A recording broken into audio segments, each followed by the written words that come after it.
What's up, Madrid? Before the fame, before the muscles, before The Rock became a global symbol of strength, there was a moment that almost destroyed Dwayne Johnson. It happened in silence. No crowds, no cameras. Just a dim parking lot outside a small apartment in Florida. He was 17. His family had just been evicted. And he watched his mother cry as the landlord changed the lock, sealing their home shut forever. Everything they owned was now behind a closed door they could never open again. That night, Dwayne felt something break inside him. Not anger, not fear, but a heavy, suffocating emptiness. 2 years later, another blow came. His dream of becoming a professional football player shattered in an instant. Cut from the Canadian Football League after just 2 months, he walked out of the facility with a garbage bag holding his gear, and only $7 in his pocket. No plan, no direction, nothing but the echo of a future collapsing. He later said, "I didn't want to do anything. I was crying constantly." It was the lowest point of his life, the moment he realized that strength wasn't something he had. It was something he would have to build from the rubble. The world sees Dwayne Johnson as an unstoppable force. The smile, the strength, the legend. But few know there was a night when he stood alone outside a locked door, with no home, no money, and a darkness swallowing him from the inside. People call him lucky, as if greatness simply chose him. But luck never came. Only pain did, brutal, relentless, shaping every scar he hides. And this is the story of how a broken boy with $7 clawed his way out of the shadows, to become one of the most powerful figures on the planet.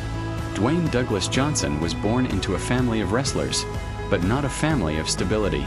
His father, Rocky Johnson, was a star in the ring, traveling constantly, living from show to show. His mother, Ada, carried the emotional weight of a life that never stayed in one place long enough to feel safe. From the outside, wrestling looked glamorous. But behind the curtain, the Johnson family lived with financial chaos. Months of unpaid rent, broken promises, and long stretches of uncertainty. As a child, Dwayne moved from state to state, city to city, school to school. Every time he unpacked his small bag, they would pack again days later. He learned early that nothing was permanent. Friends, homes, routines, safety. And in the blur of all that moving, something else started forming inside him. A quiet loneliness, the kind that grows when a kid never knows how long he's allowed to stay. But some memories cut deeper than others. He remembers the nights when money ran out and arguments filled the house. He remembers watching his parents push through fear with forced smiles. And he remembers the day everything cracked. The day his mother tried to step into oncoming traffic after years of emotional exhaustion. Dwayne, just a teenager, grabbed her and pulled her back as cars rushed by. He didn't understand it fully then, but that moment carved a wound so deep that it would echo throughout his entire adulthood, manifesting later as depression, self-doubt, and a relentless need to protect the people he loved. At school, he was often the outsider, the new kid, the big kid, the kid who had nothing but size. Teachers assumed he was trouble. Other students challenged him, avoided him, or feared him.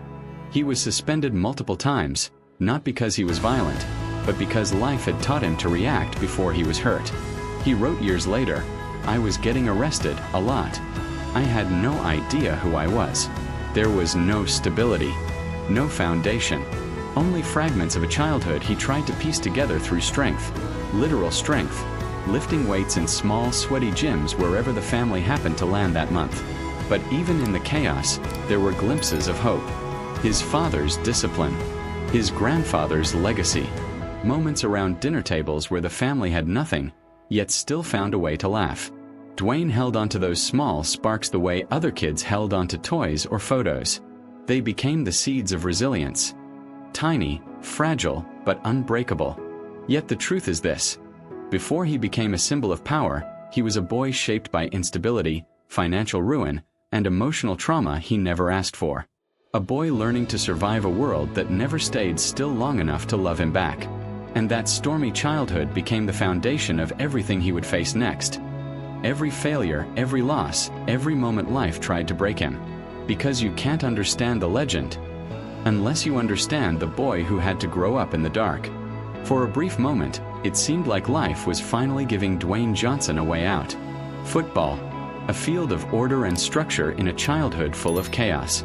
The weight room became his sanctuary, the only place where pain made sense, where effort produced results, where he didn't feel like a kid drifting through a world he couldn't control.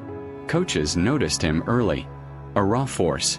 A teenager with a body built from anger, instability, and the need to protect what little he had. He earned a scholarship to the University of Miami. A dream for thousands of young athletes. For the first time, Dwayne felt something he hadn't felt in years. Direction. But dreams built on fragile ground crack easily. In Miami, he wasn't the strongest anymore. He wasn't the fastest. He wasn't the star. He was surrounded by giants. Young men who had grown up with stability, structure, and confidence. And under the blinding lights of the Hurricanes program, Dwayne began to feel small again. Then came the injuries. First, small strains. Then deeper tears. One after another, each one robbing him of the momentum he needed to stand out. He tried to push through the pain, but the harder he pushed, the more his body broke under the pressure of expectations he couldn't meet. He watched others rise. He watched his starting position slip away. He watched the life he was building start to collapse the way everything in his childhood once had. By the time he graduated, the NFL didn't want him. Not even a tryout. So he turned to the Canadian Football League, a lifeline, a second chance, a thin thread of hope. It snapped fast. 2 months. That's all it took. 2 months before they called him in, told him he wasn't needed, and handed him a garbage bag with his belongings. A garbage bag, as if his dream were trash to be discarded quietly. He walked out of the building under gray skies, the kind that make the world feel heavier than it is. He checked his pockets. $7. That's all he had left after years of grinding, fighting, clawing for a future that seemed to disappear in front of him. No job, no team, no home to go back to. Just a long flight to Florida, where his parents didn't even know how badly he had failed. He later said, "That was my absolute worst time. I didn't know who I was anymore." It wasn't just the loss of a career. It was the loss of identity. The collapse of the one thing he thought would save him from the instability of his past. He returned home a quieter man. A broken man. A man staring at the ceiling each night, wondering if this was all life had for him. But sometimes, rock bottom isn't the end. Sometimes it's the place where a new version of you begins to form. And for Dwayne Johnson, that place, the darkness, the confusion, the $7 truth, would soon push him toward a world he once tried to avoid. The wrestling ring. Wrestling wasn't Dwayne's first choice. It wasn't even his dream. It was the one thing he had promised himself he would never do. Follow in the footsteps of a father whose career brought fame, but also pain, instability, and a home that was always one rent payment away from disaster. But when life leaves you with $7, pride becomes a luxury you can't afford. His father trained him the only way he knew. Brutally. No shortcuts, no softness. Every throw hurt.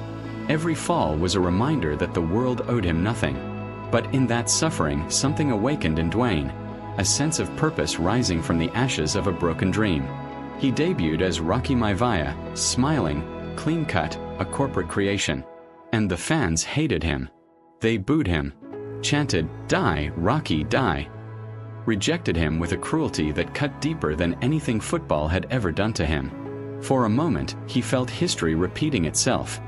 The instability, the rejection, the sense that nothing he did was ever enough.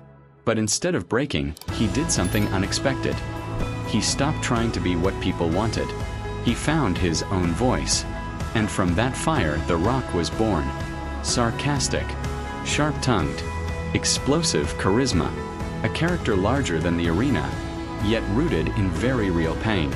Crowds didn't just cheer him, they roared for him. Every eyebrow raise, every insult, every booming "if you smealio" carried the weight of a man who had finally taken control of his identity. Within a few short years, The Rock wasn't just a wrestler. He was the most electrifying figure in all of sports entertainment. Merchandise, main events, millions chanting his name. He lifted arenas the way few human beings ever could. But the ring was only the beginning. Hollywood came calling, First softly, then louder, then relentlessly. Producers loved his size, his humor, his discipline. What they didn't see at first, but soon discovered, was his work ethic. He arrived earlier, stayed longer, did more takes, learned faster, listened more. He was the first one in, last one out. The same kid who once watched dreams collapse in a CFL hallway now refused to let any door close on him again. Role after role, he carved a new identity. Action star, comedian, family hero, global powerhouse. One of the highest paid actors on the planet. Luxury homes, blockbusters, private jets, billboards across continents. Every measure of success the world could offer, he achieved. And for a while, it looked like nothing could touch him. But under that mountain of accomplishments, something fragile still lived. The boy who had once been homeless, the young man who had once been broken, the adult who had never fully healed. The world saw the invincible smile, the muscles carved like granite, the charm that lit up entire arenas. But they didn't see the exhaustion behind the scenes. The pressure to stay perfect. The fear of slowing down. The hidden anxiety that the life he built could crumble like the ones he grew up in. Because even at the top of the world, shadows follow. And the higher he climbed, WWE legend, Hollywood titan, global icon, the darker those shadows grew, silently waiting at the edges of his perfect image.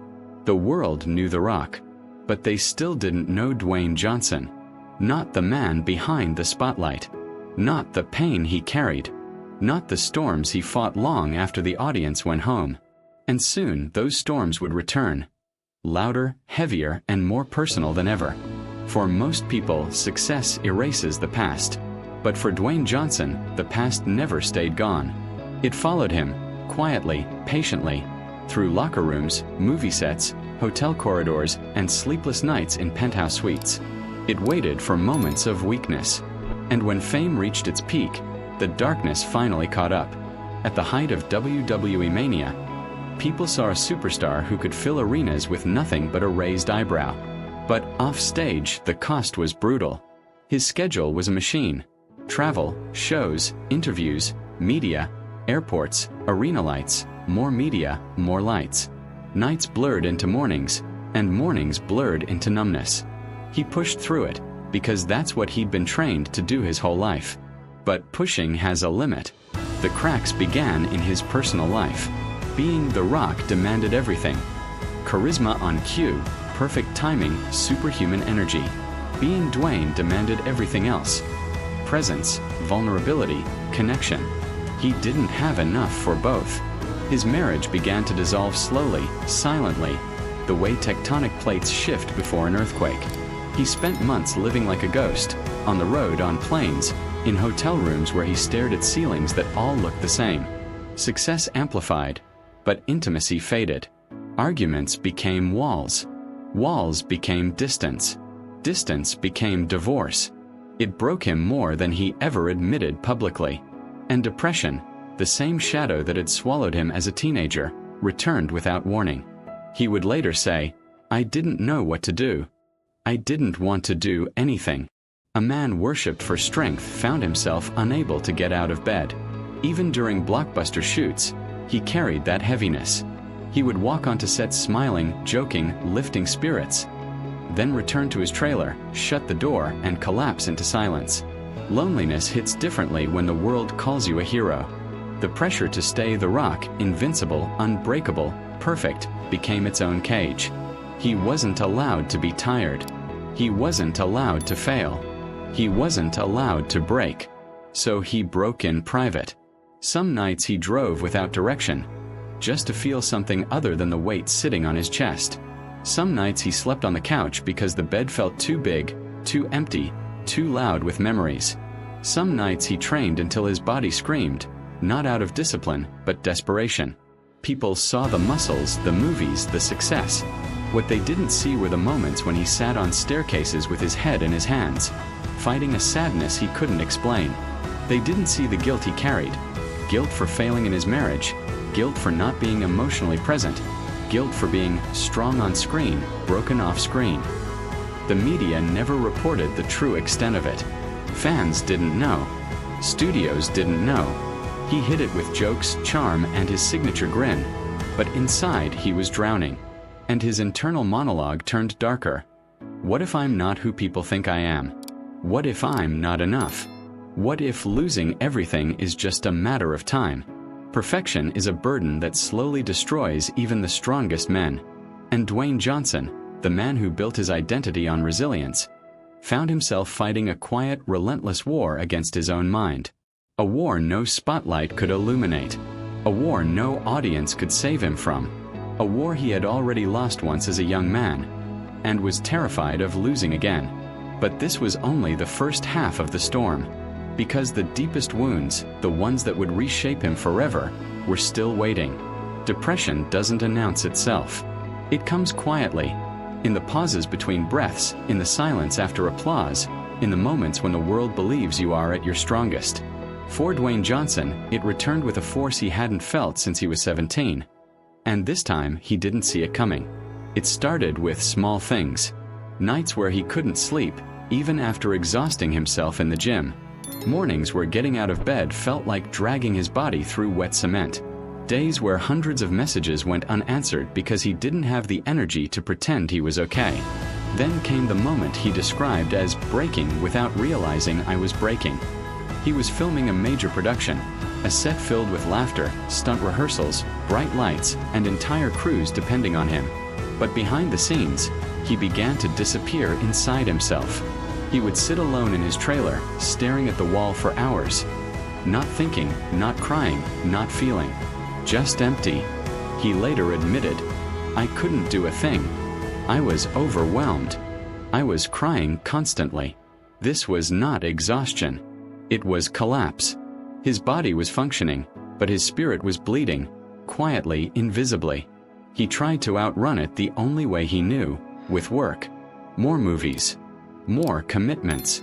More weight on his shoulders, hoping the pressure would silence the darkness. Instead, it made everything worse. He began carrying guilt, heavy, corrosive guilt, for not being the man everyone believed he was. The unbreakable icon. The symbol of strength. The man who climbed out of poverty and turned pain into power. What happens when the symbol can't live up to the myth? He felt like a fraud, a titan with cracked foundations, a superhero costume sewn over old wounds that refused to heal. One night, after a grueling shoot, he drove aimlessly through Los Angeles. The city lights blurred through the windshield, his thoughts spiraling. He didn't know where he was going. He just needed to escape the pressure of being The Rock.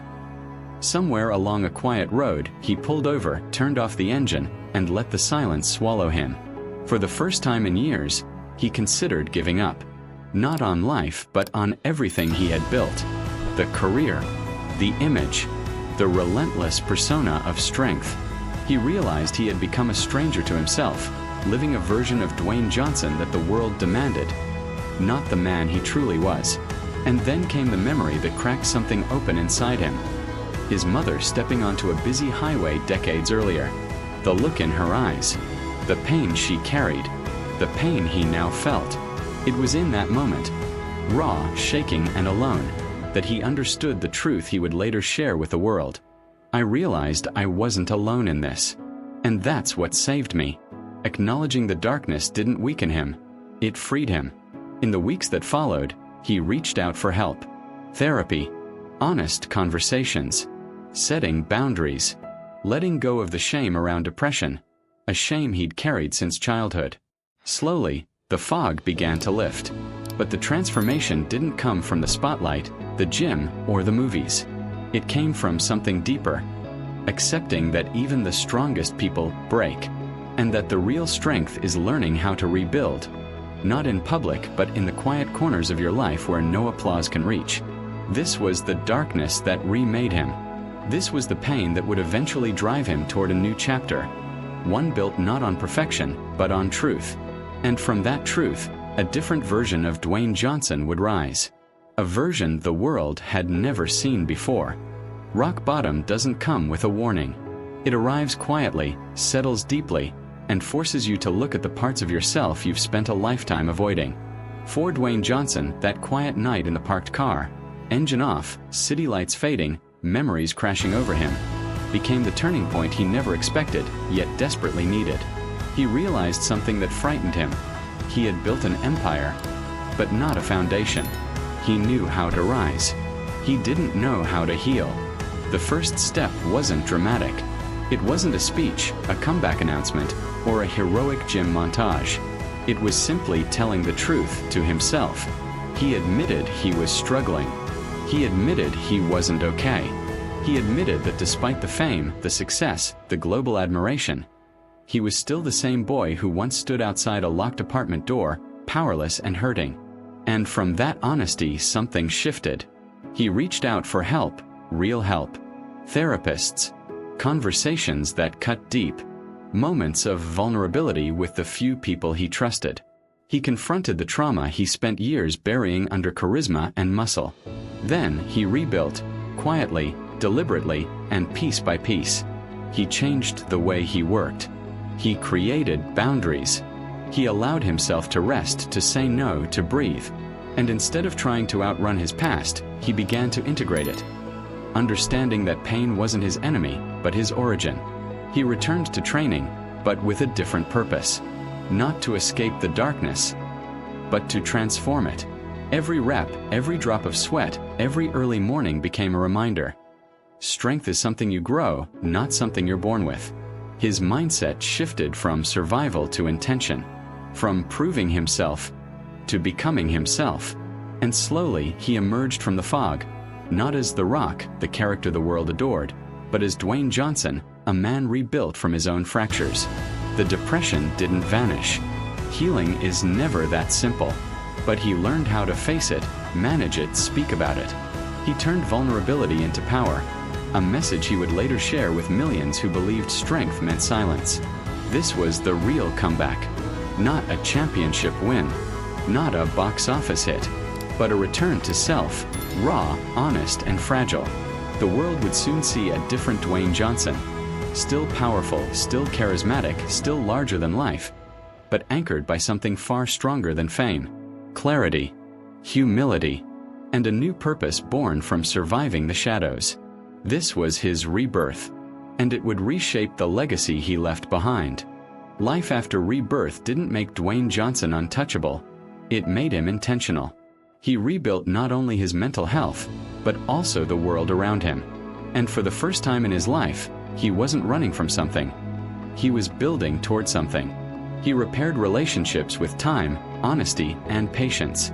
He learned to show the parts of himself he once hid, not the unstoppable superstar, but the man who carried scars behind the smile. And that authenticity drew people in more powerfully than any movie role ever could. As Hollywood embraced him, he used his influence differently. He chose roles with heart, messages, and purpose. He showed up for his crews. He helped strangers quietly. He visited children in hospitals without cameras, sat beside veterans battling trauma, and talked openly about mental health, a subject most action stars avoid out of fear of looking weak. But Dwayne had learned something. Weakness doesn't break you. Silence does. That became the foundation of his philanthropy. He donated millions not for headlines but because he understood what it felt like to have nothing. He created programs for at-risk youth, kids like him who had been arrested, bullied, or lost. He supported families struggling with homelessness. He funded opportunities for people who needed just one chance, the way he once did. His impact grew far beyond entertainment. He became a symbol, not of invincibility, but of resilience. A reminder that strength is not measured by what you can lift, but by what you can survive. Even his entrepreneurial ventures carried the same message. Terramana, Zoa Energy, Project Rock, all of them infused with stories of discipline, self-belief, and the mindset of starting from $7 and building up brick by brick. His social media presence, the most followed man in America at one point, wasn't just branding. It was connection. He spoke openly about depression, vulnerability, fatherhood, healing, and mental health. He laughed at himself, shared failures, honored his mother, and encouraged millions not to be afraid of their battles. Dwayne Johnson became more than The Rock. He became a blueprint for turning pain into purpose, trauma into empathy, and darkness into something that could light the path for others. His legacy no longer lived in arenas or box office charts. It lived in people. In every young kid who felt lost. In every adult fighting silent wounds. In every story of someone who rose after falling because they believed, even for a moment, that if he could do it, maybe they could too. And that, more than championships, movies, or fame, became the mark he left on the world, a legacy built not from perfection, but from survival. Dwayne Johnson's life is often told as a story of strength, discipline, and impossible success. But beneath the headlines and the muscle and the charisma, the truth is quieter and far more human. He didn't rise because he was fearless. He rose because he learned to walk with fear. He learned that the hardest battles are not fought in arenas or on movie sets, but in the silent corners of the mind when no one is watching. From a boy standing outside a locked apartment door, to a young man holding $7 in a garbage bag, to an adult fighting shadows he couldn't name, every chapter carved him into who he became. Not a symbol of perfection, but a symbol of resilience. And maybe that's why his story resonates. Because it reminds us that pain doesn't disqualify you. Brokenness doesn't end you. Darkness doesn't define you. You only lose if you stop walking. You only fail if you stop believing that healing is possible. And in the end, Dwayne Johnson's life whispers a truth we all need to hear. Strength isn't what the world sees. Strength is what you survive. So take a breath. Look at the battles you've fought. Look at the wounds you've carried. And ask yourself quietly, honestly, so, what's your story?